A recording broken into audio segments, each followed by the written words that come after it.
நம்ம வாழ்க்கையில நிறைய டைம் நீங்களும் ஃபேஸ் பண்ணிருக்கீங்க, நானும் நிறைய டைம் ஃபேஸ் பண்ணியிருக்கேன். என்னன்னா வந்து பாத்தீங்கன்னா நாமளே மிகப்பெரிய அறிவாளி, பெரிய புத்திசாலி நினைச்சுக்குவோம். அட் த சேம் டைம் வந்து பாத்தீங்கன்னா நம்ம ஆப்போசிட்ல இருக்கிறவங்கள அதி புத்திசாலி நினைச்சிருவோம். இப்படிதான் வந்து பாத்தீங்கன்னா காளிதாசர் எல்லாருக்கும் தெரிஞ்சிருக்கும். அவர் மிகப்பெரிய புத்திசாலி. அவர் வந்து பாத்தீங்கன்னா நிறைய நாவல் எழுதியிருக்கிறாரு, நிறைய பாட்டு எழுதியிருக்கிறாரு.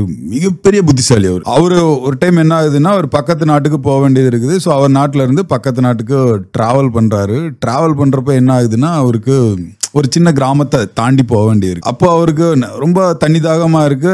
சரி எங்கேயாவது தண்ணி கிடைக்குமான்னு சொல்லி பாக்குறாரு. பாக்குறப்ப என்னன்னா அது கிராமம் இல்லையா, அங்க வந்து ஒரு பொண்ணு வந்து தண்ணி இறைச்சிட்டு இருக்காங்க கிணத்துல இருந்து. ஏன்னா அப்பெல்லாம் மோட்டார் ஃபெசிலிட்டி எல்லாம் இல்ல.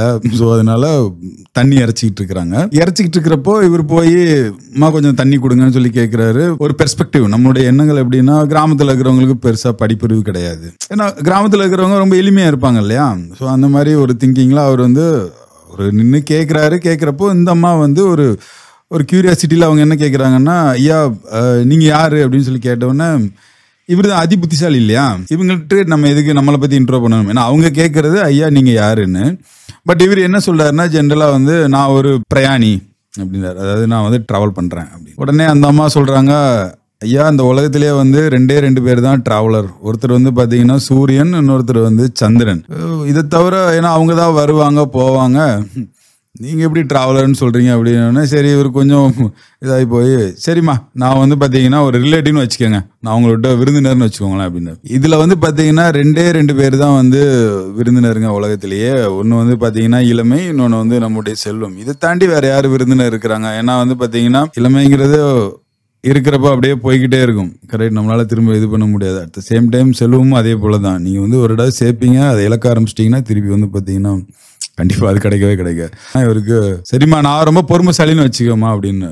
ஐயா அந்த உலகத்திலே ரெண்டு பொறுமைசாலி தான். ஒன்னு வந்து பூமி, இன்னொன்னு வந்து மரம். ஏன்னா வந்து பூமியில நம்ம என்னென்னலாம் அக்கிரமம் பண்றோம் அதையெல்லாம் தாங்கிக்கிட்டு தானே இருக்கு. அதே போல வந்து பாத்தீங்கன்னா மரம், நம்ம வந்து ஒரு பழம் வேணும்னா இங்க வந்து கல்லை விட்டு எரிஞ்சிருக்கிறோம், அதையும் தாங்கிக்கிட்டு அது வந்து பழத்தை மட்டும்தான் கொடுத்துருக்குது நமக்கு. ஸோ அதுதான் வந்து இவங்க ரெண்டு பேர் தான் பொறுமைசாலி அப்படின்னோடனே, சரிம்மா நான் வந்து பார்த்தீங்கன்னா ஒரு பிடிவாதக்காரன் வச்சுக்கம்மா அப்படிங்கிற மாதிரி சொல்றாரு. ஐயா அந்த உலகத்தில் ரெண்டு பிடிவாதக்காரங்க தான். ஒன்று வந்து பார்த்தீங்கன்னா முடி, இன்னொன்று வந்து நம்முடைய நகம்.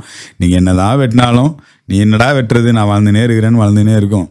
ஸோ இந்த மாதிரி வந்து பார்த்தீங்கன்னா அந்த அம்மா சொன்னோன்னே இவர் வந்து என்ன பண்ணனே தெரில. சரி ஓகே நம்ம வந்து சாஷ்டாங்கமாக காலில் விழுந்தாலும் அம்மா தாயே எனக்கு எதுவுமே தெரியாது, நான் இந்த மாதிரி ஒரு காளிதாசர், நான் வந்து இந்த மாதிரி வந்து பாட்டு இந்த மாதிரி நாவெல்லாம் எழுதியிருக்கிறேன் அப்படின்னு சொல்லி சொன்ன உடனே அப்போ வந்து பார்த்தீங்கன்னா சரஸ்வதி அம்மா வந்து பார்த்தீங்கன்னா அவருக்கு முன்னாடி இது பண்ணி, நீ எவ்வளோதான் புத்திசாலியாக இருந்தாலும் அடுத்தவங்கள மதிக்க தெரியணும்.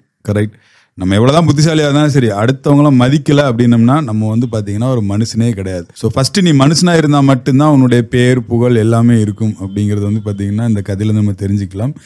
நான் மீண்டும் ஒரு நல்ல கதையில உங்களை மீட் பண்றேன். அது வரைக்கும் நன்றி, வணக்கம்.